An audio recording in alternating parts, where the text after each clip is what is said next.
Ketika Chris kembali ke rumah, ibunya memberitahu bahwa Pete telah meninggal karena overdosis. Mereka kemudian pergi ke tempat kejadian di mana Michelle memberitahu bahwa anak itu telah stabil, tetapi dia sangat dekat. Dia memberitahu apa yang dia gunakan. Teman-teman Pete mengakui telah mendorongnya untuk melakukannya. Chris mendekati mereka dan menuntut untuk mengetahui siapa yang membawakan barang tersebut. Anak muda itu sangat marah dan mengklaim bahwa mereka menerimanya dari penjaga keamanan kasino. Chris mengabaikan peringatan orang tuanya dan pulang ke rumah untuk mengambil pistolnya dan menuju ke kasino. Pada menit terakhir, dia berubah pikiran dan meninggalkan senapan di dalam mobil dan mengambil tongkat dari truk dan masuk ke dalam kasino, kemudian menghancurkan mesin judi. Ketika para preman Jay mencoba menghentikannya, ia memukuli mereka dengan sebatang kayu dan tangan kosong.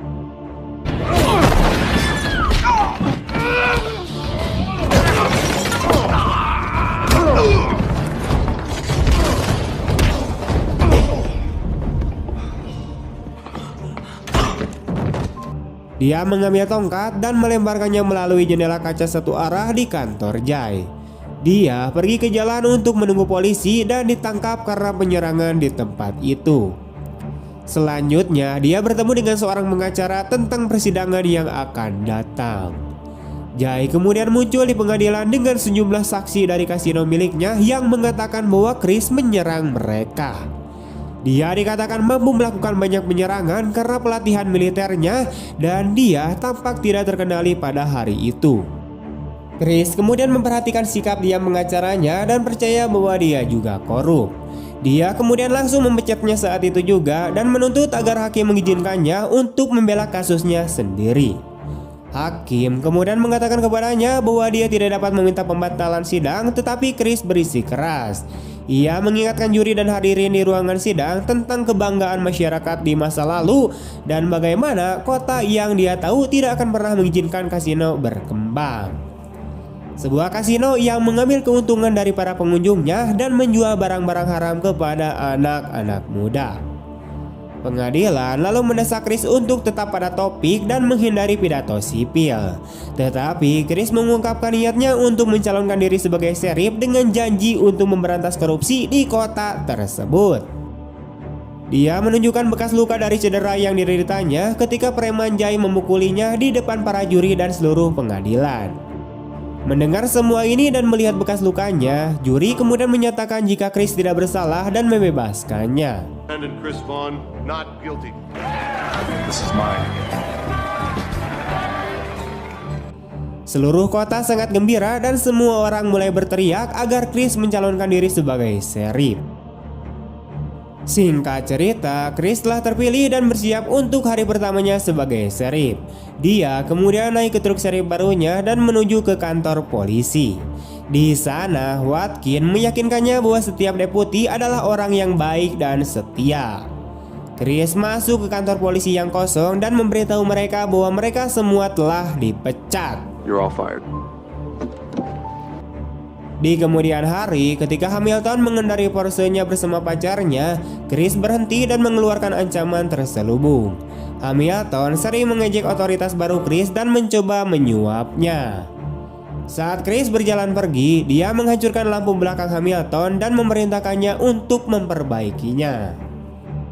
Chris kemudian mengunjungi Ray dan mengundangnya untuk menjadi wakil perwira untuk menambah pasukannya. Pada awalnya Ray menolaknya karena sejarah kecanduannya.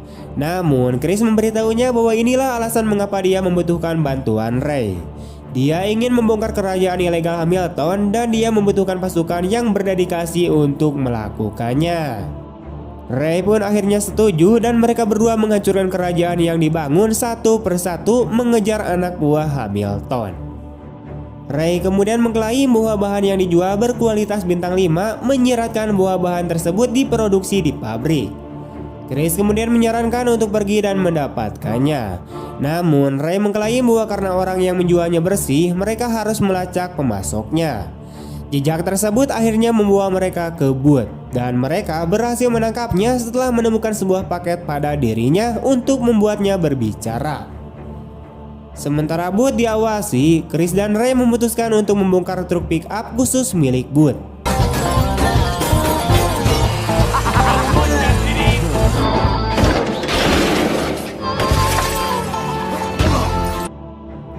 Mereka masih tidak dapat memaksa Bud untuk memberikan pengetahuannya, tetapi dia memperingatkan mereka bahwa mereka akan terluka.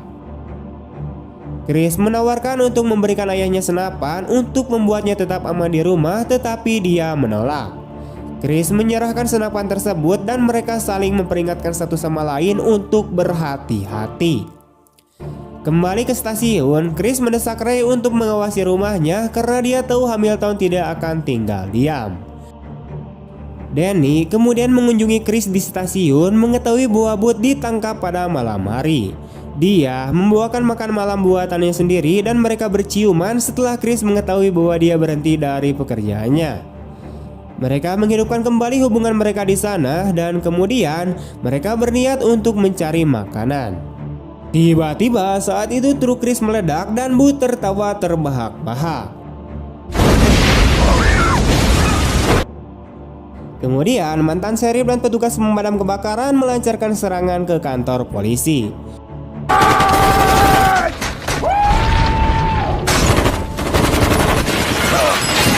Mereka menembaki Chris tanpa pengetahuan bahwa Bud berada di salah satu sel yang dengan cepat disadari oleh Bud. Dan ia juga kemudian mulai berteriak memanggil Chris. Untuk membantunya keluar, Chris memerintahkan Danny bersembunyi di pondasi bangunan dan memberinya pistol.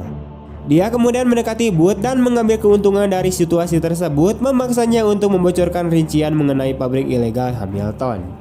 Bud kemudian mengakui bahwa pabrik tersebut dibuat di pabrik kayu tua, namun ia tertembak dan mati sebelum Chris dapat membebaskannya. Chris berhasil mengembalikan Watkin dan anak buahnya ke rumahnya dengan bantuan Danny.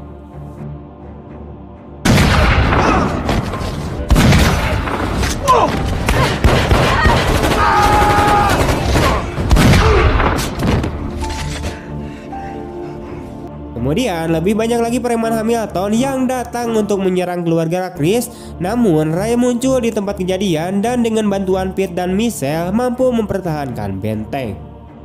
Ketika Chris tiba, ayahnya kemudian menembak penyusup sebelumnya. Chris kemudian berkendara ke pabrik tua, meyakinkan semua orang bahwa semua orang aman, di mana dia menemukan laboratorium ilegal yang lengkap. Dia menguntit lebih dalam ke dalam pabrik di mana Hamilton menunggunya. Chris berusaha menangkapnya, tetapi Hamilton menipunya, mengaktifkan pintu jebakan sementara Chris digantung.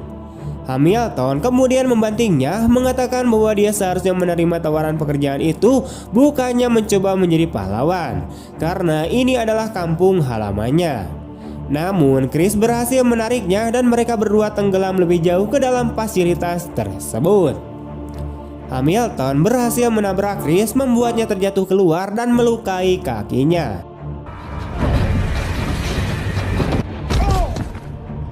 Dia melarikan diri ke hutan di sekitarnya, dikejar oleh Hamilton dengan kapak.